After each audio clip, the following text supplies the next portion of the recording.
the middle of nowhere. It is close to the dump, so I don't know what kind of things they deal with from that side, but you would think that they would be great at a flower farm that doesn't use any pesticides or anything like that, but they just don't like thrive. So I've actually moved them to my backyard, which is in Brainerd, about 3 minutes from here.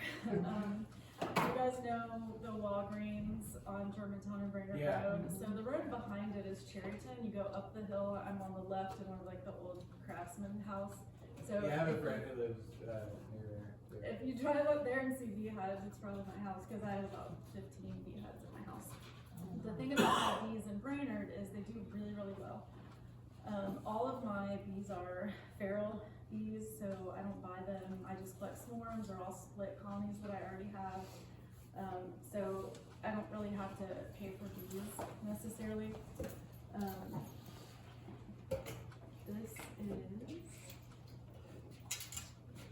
This blog is essentially like things that you need to be aware of when you want to have bees. So one of the big things, one of the things when I first started learning, I talked a lot about noise, and I just don't find that to be like a really big deal.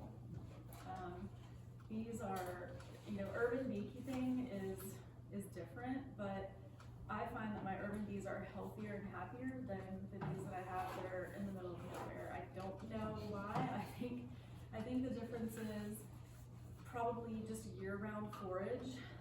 Less pesticides are being used, especially in poorer neighborhoods like mine, because when our focus isn't our focus is food and where's our next meal coming from. We're not worried about putting a Japanese maple in our front yard. So I think that might be a little bit of a difference. But one thing is foot traffic. Obviously, you need to worry about foot traffic. Some people, I'm sorry, what happened? I was trying to zoom in. Did I mess it up? So foot traffic is something to just kind of be aware of. The thing about a beehive is when bees come out, they don't just like suddenly go everywhere here. They fly away and they go look for patches of forage. So bees are going to look for patches of goldenrod or seasonal things that are blooming, trees. So I think that's why my bees do really well, because there's so many trees around here. And so even though like when spring comes, you're not seeing bees anywhere, because there may be some dandelions, nettle, things like that on the ground, blooming dead nettle, but you don't see a lot of bees on that stuff because they're high up getting the blooms from the trees. So that's a first spring nectar source for bees that I think people like don't think about, because they're like, is this wildflower honey? Well, yeah, the first thing that bloomed is clover, so it must be clover honey. Well, no, because the other things were blooming before that, and you know more about it than I do because you're in the tree guy. So foot traffic, it's not like, before I left, I worked at Red Bank Middle last year. I teach Sonday, which is a system of reading to really low learners. And we were gonna have a beehive at our school. Like, there are beehives at schools. It's just not something that you have to like really stress out about, especially if they're along a tree line in the back. Bees normally, when they fly out of the hive, they go up about 6 feet and then they fly away. So up 6 feet and then they go to the direction of, they make a beeline. Who's heard of a beeline? Who knows where it comes from? It actually comes from bees. When bees find a nectar source, let's say their nectar source is over here, they come out of the hive and then they fly straight, make a beeline to that nectar source, and then they fly straight back to their hive. So that's kind of a cool thing. You can actually learn how to find bees by using the beeline too. Okay, so foot traffic, accessibility, just having easy access to them. And let's see, safety. So practical, safety for bees would be like pesticide use, things like that. How do we protect the bees in that space? You wouldn't want to put beehives necessarily on the road, or like, not in the hood, but in the front where somebody could just come by and say, oh, there's bees, like maybe kids would knock them over or something like that, because it's happened before. Also, people steal beehives. I've had a beehive stolen. It did not have bees in it, but it was painted and beautiful, ready for bees, and someone stole it. So I think safety, also flood zones, so like being aware of if there are any places that get saturated. I don't want bees there. I want bees in high spots so they stay nice and dry. Water sources. So it's always really good to have a water source nearby as well, and that's something that I can make myself. It could be something pretty, like a bird's bath with some rocks or stones in it, something like that. That's a beautiful way that you guys here could take care of bees, any pollinators actually, especially in the summer, because in the summer when we're really hot and thirsty, so are other pollinators. So even aside from honeybees, that's a great way for you guys to just take care of our pollinators to have water and something year round. But you want to put it, away from major traffic areas, just for the safety of you guys and the safety of the bees and the pollinators too. That's very nice about pool water. Would a swimming pool, would water hurt the bees? Yeah, so Would it look like? every year I get calls about bees and pools, and people are so upset, and there's really nothing you can do. Bees collect different minerals different times of the year, so they have different, I don't know, they drink chlorine apparently. But there's really nothing you can do. Once they've identified a water source, it's hard to redirect them. So when I first put bees somewhere or get bees on a property, I always make sure there's a water source so they know they're going to that first. But you obviously can't stop bees from going into a pool. So that's kind of difficult when people call and you're like, I don't know where they're coming from. Like, well, your neighbor has bees and you don't know it, or there's a feral colony, like a wild colony of bees in the woods in the tree. Because in the hottest times of summer, they're really thirsty and they have to have water to survive. They have to have water for their brood to be a good temperature, and it also cools them off. So it's really super important for them to make sure that you have water nearby. What's this sunflower farm every year? It's so pretty nearby. That's where I took that picture. Okay, so other things to consider. This is very interesting because I don't know if Jonathan told you anything about my feral bee research.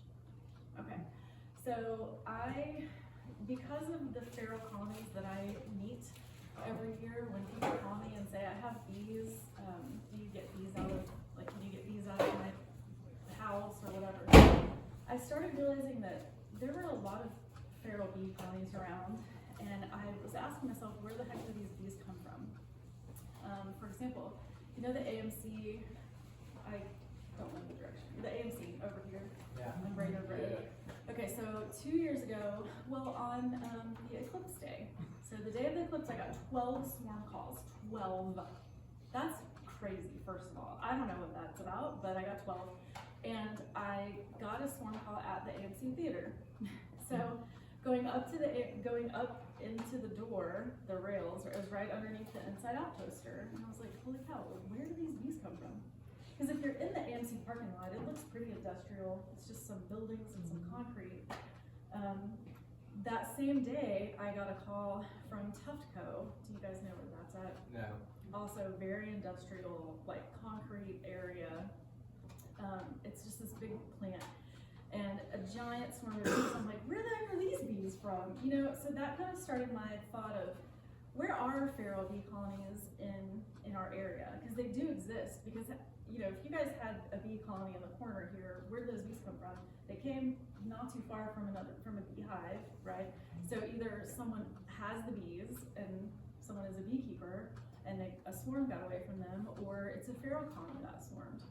So with that, every time I get a call and I go to someone's house, I take down some data from the colony, like which way they're facing, which side of the house did they decide to move into, how far away from the trees are they, and I find it very interesting that a lot of times they're choosing the house versus the trees.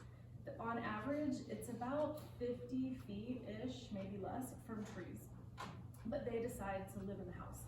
And I'm just kind of, which may make you feel bad or good, I don't know, because you might be worried that you're gonna get bees. But as long as you seal all the holes in your house and make sure everything is nice and tight, you should be good. So when I look up here, it says one thing to consider is facing the bees south or east. Now I have to change that because what I've learned is that almost half of the colonies do face themselves south, which that's information that we learned from Tom Seeley. And if any of you guys know who that is, he's a famous beekeeper guy, he's a Cornell researcher, and everybody knows about the waggle dance that the bees do, right? Okay, bees do a waggle dance to tell direction. I don't know how to do it, but they tell direction to other bees and help them distance, which is mind-blowing and amazing. But Tom Seeley is the one that found that out and discovered that. And his research was all done, though, in New Jersey. So we are not in New Jersey. And what I discovered is that, so they said, you gotta face your hive south because that's where the pharaoh bees are facing. That's the data and the stuff that he collected when he was doing this, collecting information on those wild bees in the Arnott Forest in New Jersey. So the theory is that the north is where the coldest wind comes. So that's why bees were facing south. So we're like, oh, that makes sense. So we're, just going around facing our bees. Entrances are south. Well, like 46% of them are facing themselves north here. The pharaoh bees that are just putting themselves places. We have no intervention, like no beekeeper intervention, no human intervention. So that tells me that we can also face the colonies north because our coldest wind doesn't always come from the north, right? We just got all that wind from where? The west? From Alabama? So that's not north. So, yeah. So safely facing south or north, I would say, is which way we want to face them.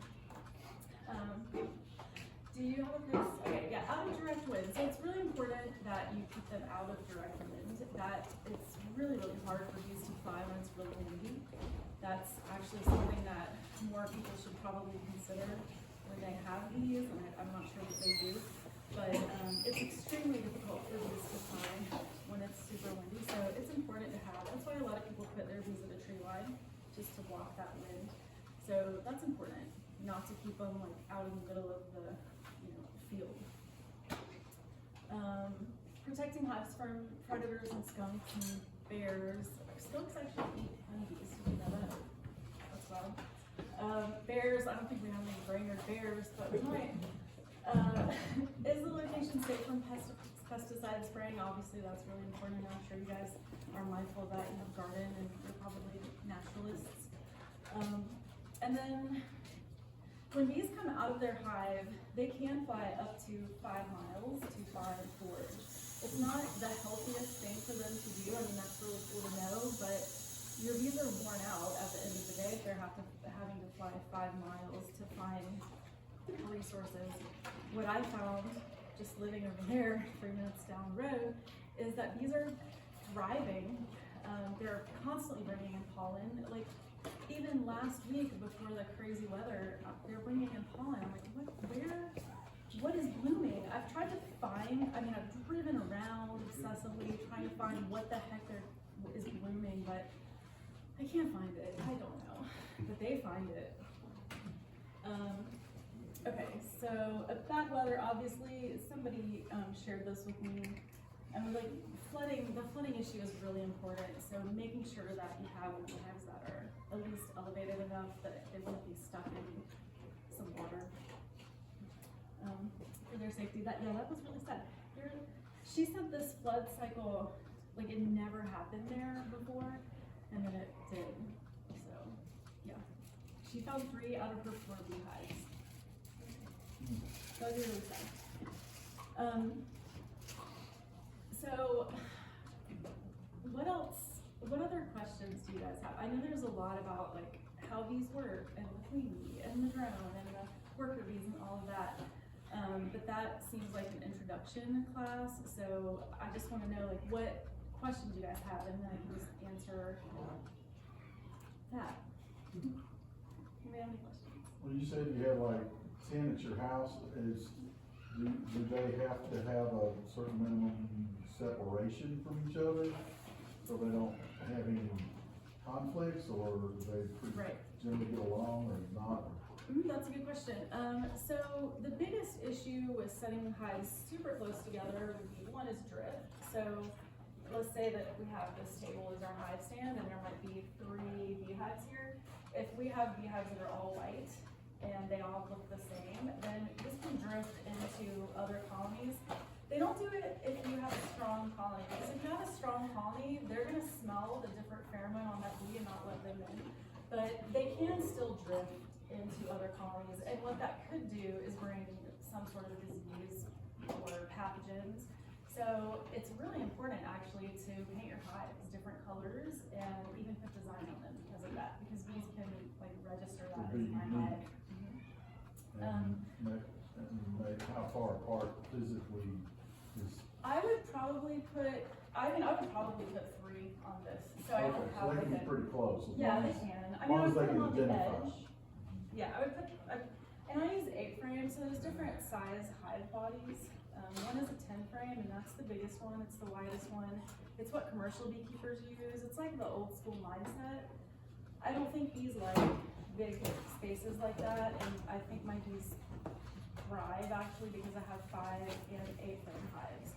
So I like to keep my bees like small and tight, that's what I always say, I keep them close, I keep them tight. Because even in my research with the feral bees are, their entrances are like this big. Like, bees aren't having entrances that are gigantic. They like small, tiny entrances because they can control that space better. And it's less energy for them to have to police the area. So, yeah, I would say, and so my 8 frame hives are probably about this wide. So here, and then in the center, and then push to the edge is what I would use, like, just for example. I don't have like measurement specific on that, but. If you were to set up, I know you didn't get a great chance to like look at Yeah. the space back here, but let's say you could set up beehives back here. Uh-huh. How many would you think would be realistic and like you would want to aim for?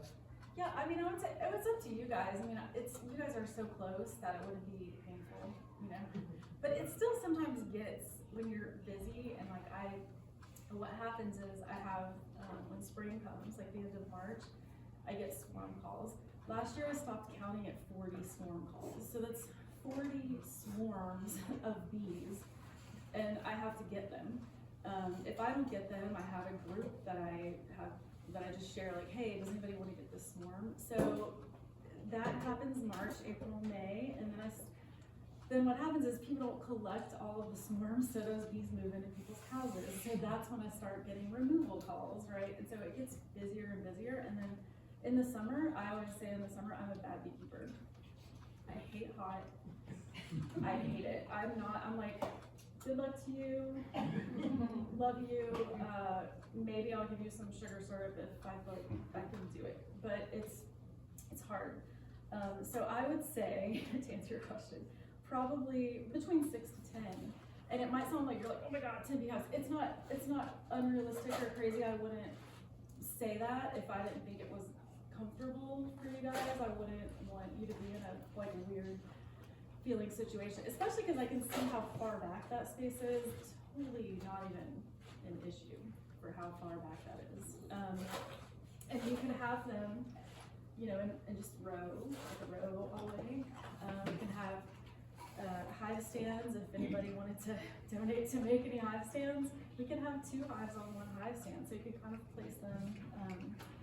What I heard and what I've seen from Tennessee beekeeping information, because you can research, like just put into Google like Tennessee beekeeping stuff, and this big PDF comes up, and it's actually really good to put them in kind of like a semicircle and not straight because of drift. It helps with drift, so it supposedly helps like lower disease and stuff. So that might be a cool thing to try. I've never done it, but it might be a cool thing to try in a new space. We were kind of thinking, I think, to have them maybe even over this way instead of straight back. Same setup, Yeah. but less dog walkers. Oh yeah, the dog walkers, yeah. Yeah, I don't know, I haven't become familiar with this space yet, you guys have to tell me. So, one thing that I would suggest is just in case, is having EpiPen accessible, you know, have it outside, just in case something ever happened.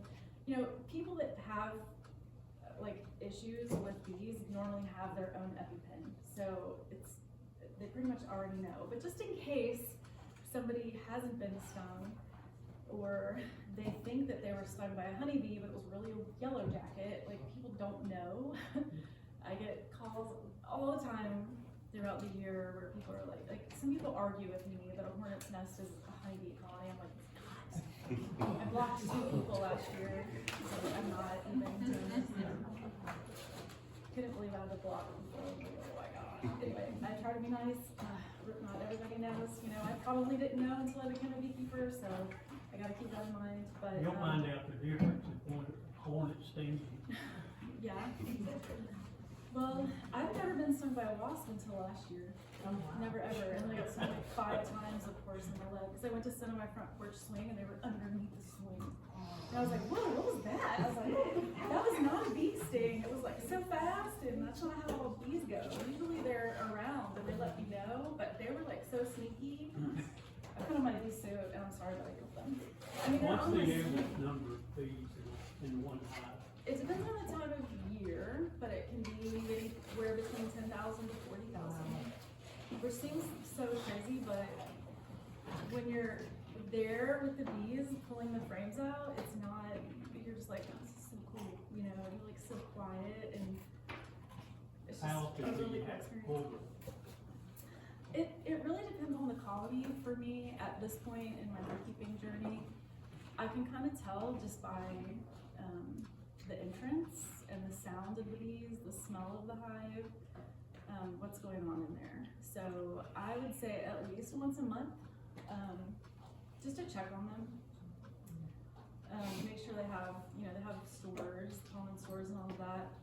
And also if anybody wants to learn, you know, like you're definitely able to come and hang out with me and do bee stuff. Like, it's fun and I'm I'll open to bring my that. binoculars. Okay. I've never had anybody say that. I like that. It's funny. I'll bring my binoculars. Yeah, I mean, you can get a full body bee suit.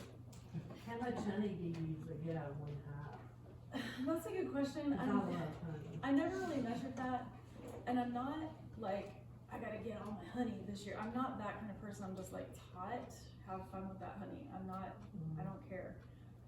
But I do get honey, and last year I got about 400 pounds. But listen, honey is heavy. You have 40 hives? Yeah. So, and I only got that honey though from Brainerd bees, my bees in my yard, and my red bank bees. So I didn't even get any from Creekside, or I did have some random placements, but I've like pulled them back to my house. So it really depends on the bees. It depends on how well they do, how healthy they are, how good they're building up. Like, there's a lot of factors. We could have 10 hives and only 5 produce honey. Like, there's a lot of factors in regards to that. And also when we get the bees. So if we get them really early, like in April, and we're having a great season, meaning everything's blooming, there's a great nectar flow, then things can build up very quickly. But what happens if people don't take the honey, if you have a weaker colony, is they can be robbed. So it's a whole other thing, but if you have a weaker colony, stronger bees can rob them. And actually Italian bees rob more often. It's just funny to me so many ways, but also Italian bees, like they were brought here because they were more gentle. So I just think that's funny that they are the biggest robbers. They're members of the mafia. They are. Well, it's a silly, it must be, yeah. So when a robbing event happens, you just look at the hive and you're like, whoa, why? It looks crazy. It looks kind of chaotic. And you just know it doesn't look like the normal, like, bees are coming in. It looks calm, you know, and you have bees coming in and going out. It's pretty chill. But in a robbing event, and I can try to bring up my Instagram, but I don't know my login, so like you get to a certain point, it makes you log in. But I'll show you guys some videos on there. I do have, like, if you're interested in just seeing what I do, and, I do try to keep it pretty educational, so I just, like, I had a colony, die out. Actually, that colony was robbed. Let me see if I can show you that video, hold on. I got very close to it. Okay, yeah.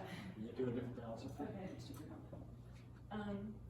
So yeah, you'll know, just from being around and like sometimes looking at the bees, you'll learn just from that. It's so awesome, like I can't, you know when you think of the things that like you keep living for? My dogs, bees, and good food, that's what I always say. Like, we all have our things, you know, you might have your I don't have kids, those are my dogs, so you might say your kids, but like, what is that thing? Yeah, I follow you. Yeah, like everybody has that thing, you know? Yeah, I'm pretty sure I follow you. Oh, you do? So it's not that one. Those are these I got out of an outer box that I brought back from Florida, but I didn't put that on the internet because it's illegal. And people are, I'm not- to take bees across state without getting them inspected. So I'm from Florida, and I went down, my friend was like, hey, a week before I was supposed to go, it's at the very top, it's Okay. it's the second, it's This this one? one right here, yeah. So this is a colony that a guy, sometimes I'll get calls and people will say, these bees are mean, can you get them? Or I'm like, I don't want to beekeep anymore, so I'll go get those bees. And this is, have you ever seen this at like a normal chill front entrance of a hive? For those of you that have seen that, this is abnormal. It doesn't normally look this chaotic, plus these bees are dead, they're on the bottom. But yeah, this was a lesson that I learned. I moved these bees, and my friend couldn't help me move them the next day. And I thought that the entrance was open in the back, but it wasn't. So they suffocated, essentially. It was so sad. But I try to share that bad stuff too, because I'm not gonna be like fixing my hair with wearing shorts and like, this is the beehive that I went to. No, this is the crappy stuff too, and I want to share that. I want people to know, like, not every, this is real good. It's sad. So, What do you do that tastes like What are those little white things? that? Larva? so that's larvae from the small hive beetle. So there are pests to these. The small hive beetle is one of them. Good fish bait. Strong colonies, it is, and my chickens love them. So I do try to keep them for my chickens. But like over the course of 2 days, all of those things have fallen out of the comb and just like at the bottom board of the hive. But the small hive beetle, it loves like a damp, moist environment. So if you think of all the damp, moist places in the world, they have the hive beetle problem too. Strong colonies can kind of keep them at bay. But the crazy thing about the small hive beetle, and I read a book about it because I'm obsessed with bees and having this bee tattoo. That shows you I'm obsessed. The hive beetle larva comes out of the hive a certain time at night, like between 7 and 9. They crawl out, they drop into the ground, and that's where they pupate. Guess what? You think, oh, okay, we'll put some rocks there. No, because they can live for like 30 or 40 days without food, and they'll move to a good place to pupate. So forget about it, it's happening. But strong colonies can keep the hive beetles at bay. They'll trap them, they'll push them up to the top of the box, and they'll kind of like corner them. They'll even propolis them. Another reason that it's good for the bees are around trees, honeybees, and other bees do make propolis too, bumblebees do, is they collect resins from trees, and propolis is amazing. It's like antimicrobial, antibacterial, anti-everything that's good. And they bring that back to the hive. The older bees bring it back to the hive because it's hard to carry. It's heavier than regular pollen. And it just becomes their external immune system. It's pretty awesome stuff. So the bees will actually use it for glue in their hive too. They'll seal cracks. And then what I found with the hive beetle, strong colonies will like push them up to the top corner and they'll propolis around them. So whenever I open the top, all the hive beetles go out. I'm like, I'm sorry. I try to smush it as fast as I can. I'm like, oh, you did this and you're working hard, but I just ruined it. Anyway. What else? It's a lot. I know it's a lot. So you mentioned some of the feral colonies. what type of a structure do they typically build? Oh yeah, this, Uh, that, that right there. Just a really cool, I've actually started documenting, as part of my data, which if you want to know about the feral bee stuff, I can come back and do that presentation for you guys. And show you all the stuff that I've learned from it. But feral colonies, they'll either build, so their entrance here, they'll either build parallel, perpendicular, but they also do diagonal. So they messed me up with the diagonal thing. I was like, really?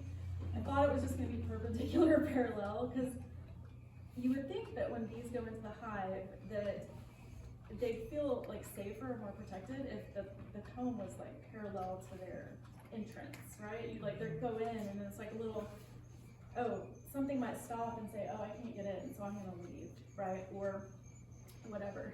And our hives are actually built like this, so when they go in, they go right in between the comb. So my friend has a theory that they prefer it like this, and she took a natural beekeeping course, and she moved the entrance to the side of her hive, so when they go in, they have that. But I'm like, dude, it's actually showing half and half. My data has shown they like both, and I'm adding diagonal, so I don't. Good personality. It's, I don't know. But yeah, the comb for feral colonies is like that. It's just, it's really, really cool. I was gonna see if I could show you another picture. Oh, here's like this right here. I might be able to show you this. Sometimes they let you do 2 or 3 videos. Yeah, that's a colony that was probably the worst one I ever had to do, like location wise. If I knew it looked like that when I got in there, I would have told that lady I was like, oh no. Look at that. They built like all in this, like no, we don't do this. Make it easy for me. How long did it take you to get them out of there? That was like 8 hours. Oh, wow. Yeah, and people are like on social media, they're like, can somebody come and get these bees? Like, maybe a beekeeper, I'm like, have at it, but you're gonna pay me if I get them. Yeah. I'm not gonna be there that long, and I have all this equipment that I also purchased. You see me using a bee vacuum. It's a very soft vacuum, $550 vacuum. Keeps the bees alive. There's chicken wire inside the bucket that they can hold on to. And then I go home and I dump them in a hive. It's pretty cool. And then come back and get some more, or did you get it all in one trip? No, I got them all. I have to get it all. Yeah. Yeah. And then they, like the homeowner, for me, for my removals, the price isn't $3,000, so, which is what a lot of people charge, but I don't seal it back up. Like that's, the homeowner and I have that agreement. Like if you have someone to do it, I can recommend somebody, but I personally don't do it. I just do bee stuff. So. Carmen, I'm just gonna wrap up, but if you did put hives out here, what would the kind of next step be? Like you're gonna set up in like March, April, what do you? Yeah, I would like to start, just like prepping the space now, between now and like February and March would be a good idea, just so everybody like has an idea of what's happening. What I'll probably do is, I need to just figure out how many like hive boxes I have to put toward the space. I got 4 new ones, so far, but I do have others. So yeah, figuring out the amount, and then if I would have to just rig up some hive stands if somebody wants to make something beautiful. That's a wonderful builder. Concrete blocks work too? Concrete blocks would work. Concrete blocks and 4x4s. I don't know how people keep bees on the ground. I think that is the most ridiculous thing. Like I prefer it to my hip, because if I'm gonna work bees in a jacket, then I'm just gonna, so easy. But if I'm opening this and they're mad, they're attacking my, no, why are we doing that? No, we're high up here, we're just grabbing the boxes. It's much better if it's a little bit taller. So, figuring out what we wanna use for hive stands, and if anybody would wanna donate to build something cool. Even a hive stand that would set like 2 of them. I can give the measurements, and I can bring a beehive, and you guys can just kind of check it out, what it might look like. Not with using it.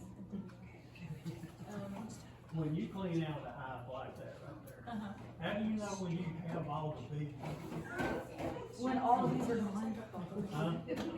So there's always, are always bees left because, you know, I can't go at night to do bees. So the forager bees go out during the day. The forager bees are like 30 or 40% of the colony. So I try to get them all. My bee vac is the last thing that I pack up. That way, if there are random bees that come back, I'll know. But inevitably, some bees are gonna die and be lost because they're like, what happened? You know, the homeowner or I will plug up the hole and then they will collect outside. I tell people, if it's a basketball size, call me. If it's the size of like a baseball or softball, that's normal. So, yeah, inevitably there are some bees left behind, and I've only had a dead queen twice, and she was in the, like, both queens were in the honey bucket, which I'm like, what are you doing in the honey bucket? How, queens don't normally, and I'm so sad, I'm like, oh. The worst thing ever is when a bee drowns in honey, like, that just hurts me. But the thing is, either pest control is gonna come kill these bees, or at least attempt to kill the bees, leave all of that crap that you just saw in someone's house. I mean, I've seen holes in ceilings from beehives that have been there for 10 years. I've seen honey dripping down walls. Like, there, so much nasty stuff is attracted to that, especially if there's no bees, because then it's a free-for-all for the honey. It's gross. It's not safe to have that in your walls. So when pest control comes in, they just kill them, and that's it. They just leave all this stuff in there. But what happens is other bees move in sometimes. So they might wait a couple years, and the pesticide, I guess, the residue is probably still there, but it's not enough to kill them. And that, yeah. Do you make your own hives or do you find? I do not make my hives. I'm not affected. I did, however, build a new hive, which if we decide, I don't know if it'll pop up. Okay, so this is called a Ware hive. It's a French hive. And if it goes through it at the very end, you'll see a real quick picture because it's on my story, it'll disappear. But I did build I have two Ware hives which are new. And it would be fun to put one of them out here. That's the Ware hive. It's so cool. I was so excited. I was at Lowe's before this getting paint. Those are the colors. So yeah, that, Does color matter? well, you don't want it really dark because you don't want it to be like so hot in the summer. You know, you're gonna be hot black. Although I would really love to in my golf soul, but I haven't done it yet. I do wear black around bees. They say don't wear black around bees, but I don't notice anything. They'll say don't eat bananas around bees. I do everything intentionally that people say don't do. It doesn't. They don't care if a banana's there.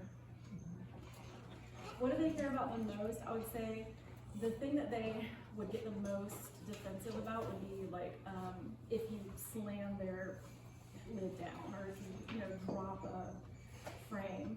And if it's a chill hive, they'll just be like, you'll just hear like a noise, like a cumulative, and then they'll just like calm down. But if they're really testy, they might get mad about that. But I have an observation hive in my house, and that's taught me a lot. I don't even think that they're bothered by light. When I first started, they were like, you want to do the inspection really fast because the light. They don't even notice. I mean, they don't like flashlights, white flashlights in there, because they'll come toward it, and that's something that you guys already know. Because if you think about it, any bug goes to white light at night, and they just get in this thing, and they like spin and spin and spin, and they eventually wear themselves out and die. So that happens with honeybees too. So when I work with them at night or in a wall that doesn't have light, I use a red light. So,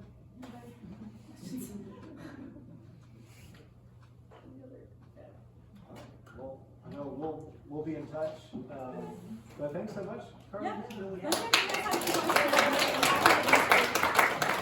And I will say, I mean, if we do hives here, if anybody is interested in working with honeybees, have any of y'all done anything with honeybees? Anybody here?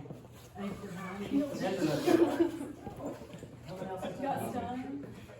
I took a pollinator class my senior year at UTC, and it was with honeybees because my professor kept some hives, and we did an experiment with the bees, and unfortunately all the bees in my experiment So Lauren will not be helping. What